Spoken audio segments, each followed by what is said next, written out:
I want to show this one really quick. Talking about engagement, but having the same fight over him perceiving my tone of voice as being disrespectful. I only get an allotted number of chances before we break up and are incompatible for marriage. Run. Okay, so this is Deloney, and then this is Alex Clark. I didn't even know who Alex Clark is. She's this chick on, where'd she go? There she is. She's the one that's top row, and she's the leftmost one, Alex Clark. Okay. Again, these are influencer kind of people. She's really more about like nutrition and stuff now. She's kind of pivoted out of the dating thing, but apparently this is one of her more recent ones with Deloney. Run. I think respect has become a very loaded word. Respect means you never challenge me. No, it doesn't. And I think that we need to really sort of break this down for our good friend Deloney. Respect is a gendered term, brother man. So if you go and you look up the term, if you look up the word respect in the dictionary, you will find two definitions. Literally, you'll find two definitions.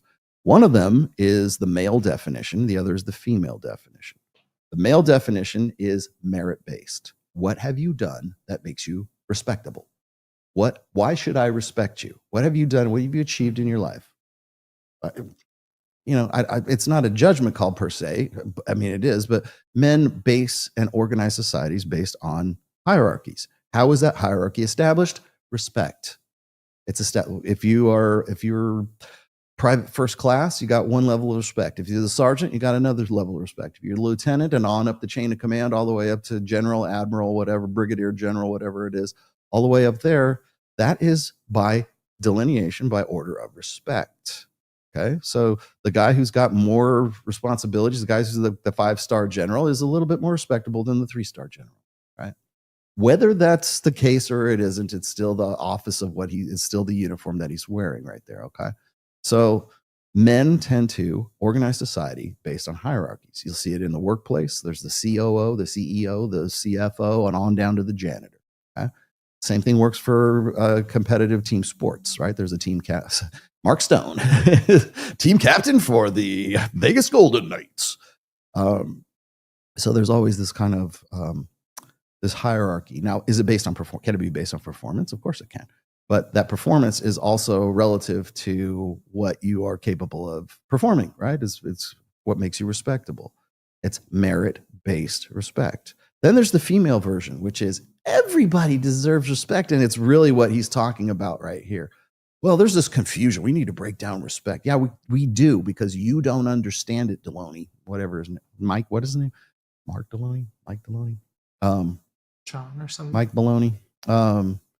He doesn't get it. He has his, like, I can tell you by talking to a guy and we bring up the topic of respect, and if that guy starts to lean over towards the female, like egalitarian, common courtesy definition of everybody's deserving of respect, it's participation trophy bullshit, right?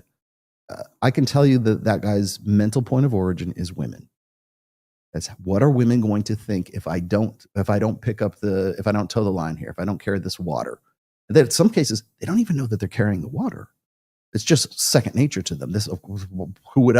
What other definition of respect is there? Oh, I don't know, the merit-based one that men have been using since we were throwing spears at each other and smacking us with like clubs. Yeah, like that kind of respect. Like I can kill you respect, right?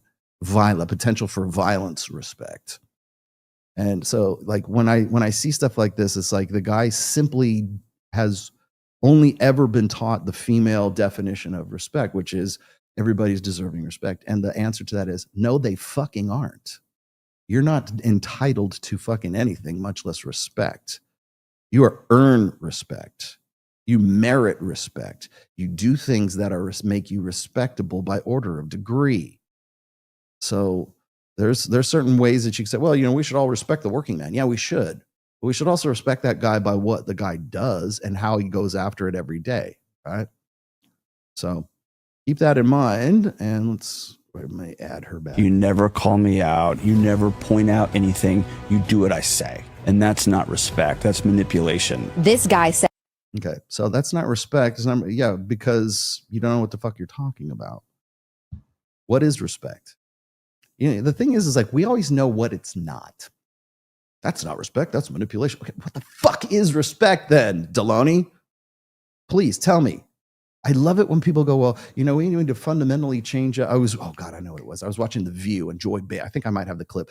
Joy Behar was talking about, we don't need to spend this money on outreach to young men to bring them back to the Democratic fold. We need to take that money and use it wisely by teaching them not to be sexist. Well, yeah, that ought to reach out to them, Joy. Good job. You keep that up, please. Keep going. Keep doing what you're doing, Joy. But the thing is that it's a demonstration. It's an indictment of a mindset. Oh, well, they're all flawed. Remember what I said? To be more human is to be female. That's really what Deloney's got here going on here. And that's really what the rest of these people have going here. To be female is to be fully human. To be male is to be subhuman, to be less than human. And so if we could just get guys to like cuddle with each other and express themselves more emotionally, like our female dating coach in the beginning, like if we could just get guys to sort of, you know, I don't know, get together and get under nice warm blankies together and talk about our fifis, right? Then you would be a human. Then you would cry at the end of Titanic, and you would no longer be a stunted emotionally. You're emotionally unavailable. Why? You didn't cry at the end when Rose dropped the heart of the $250 million heart of the sea down to the bottom of the ocean for some dude that banged her once, 100 years ago. So I'm aware of the meme. Rose is the true villain of that story. She is the true villain. I'd rather be his whore than your wife. Jesus Christ, wow. Man. Like when you go and you look, like remember movies that you like, movies and sitcoms and series and things like back in the 90s, which that 97, I think. Back in the 90s, if you went back with the red pill lens, you would, oh my God, bitch. Who do you think you're talking to? But that was all about empowerment, man. It was all female empowerment. I'll quote Turd Flinging Monkey here. Female empowerment is the #1 most debilitating, I'm paraphrasing, debilitating social ill of 20th and 21st century. It really is.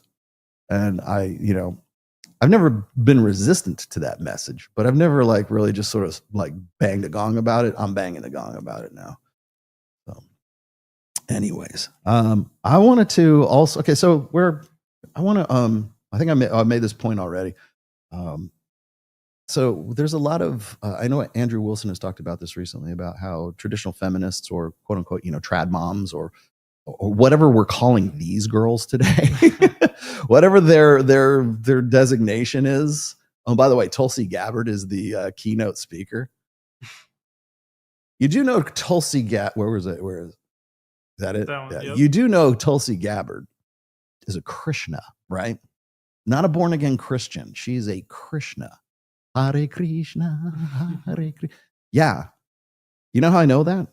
Because she was a Krishna back when I was writing my 4th fucking book, A Religion, and I was going over Eastern religions, and she was making it was like 2020, right? So like we were just becoming aware of who Tulsi Gabbard was, and I guess there was like a Krishna holiday or something like that, and she's like, namaste, happy and joyous Shvagashki day or whatever the fuck, Paroshki day. I don't know what the fuck it was, right? It was some holy day for the Christian or Krishnas.